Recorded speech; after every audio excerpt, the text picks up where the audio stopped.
Hi, my name is Camille, and for the MetaSkill challenge, I decided to try learning how to play the kalimba, a simple instrument that's also known as the finger piano. So I chose to learn this because first off, music in general is very powerful, and it can also evoke really strong emotions from its audience. Music also involves a lot of creativity in how a musician chooses to play a piece or to experiment with music, and to also just be open-minded in what they choose to listen to and play. The other thing too is it's really important to look at how we apply what we learn from music to our own realities. And like, music is a way to navigate the world in a language that anyone can understand. So my motivation for starting this MetaSkill challenge is that learning is important. The things that we do in life, how we are able to succeed, is defined by how well we can learn, unlearn, and relearn. So in this case, I needed to learn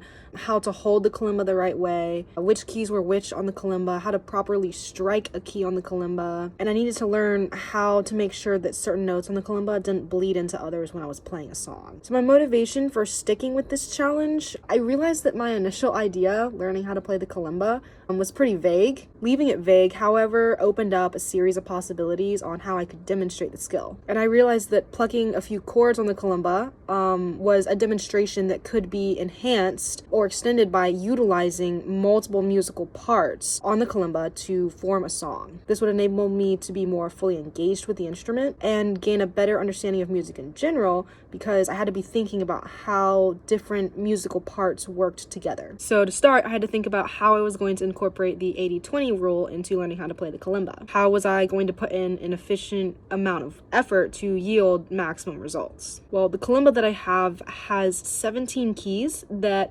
alternate, so that the letters in a scale that are usually next to each other on a piano are actually opposite of each other on the kalimba. I figured that as long as I knew which keys were which on the kalimba, I would be able to play pretty much any song. So I started with my cheat sheet, which I placed on the kalimba, so that I could read the keys that I was playing. And I thought, maybe I can memorize all of these so I can play. So I tried writing it down, drawing out diagrams to try and memorize those keys, but then I realized that that just wouldn't work, so I just had to get rid of the cheat sheet and just go for it. So this also dives into some of the challenges that I had to face. It was a struggle at first trying to memorize all 17 keys. It was also a little difficult to get into the habit of silencing a key after I had struck it if I did not want that key to continue sustaining a sound while I was trying to play another note. But with deep practice, of course, I was able to overcome these challenges. My deep practice consisted mostly of repetition, and being that I just had to go for it and engage my ears, listen for the pitch I want, and then remember where on the kalimba that pitch is struck. Now, when reflecting on the significance of this experience, I think of two things: the personal significance and then the overall broader significance. So for me, it's as simple as the fact that I just really love music, and the kalimba was a cute little instrument for me to tackle and be creative with. In this case, the significance of the experience is fueled by the fact that I choose to give it significance. I'm doing something that I just enjoy doing. The other significance is, rather than the skill of playing the kalimba itself, it's more about the meta skill that I have developed.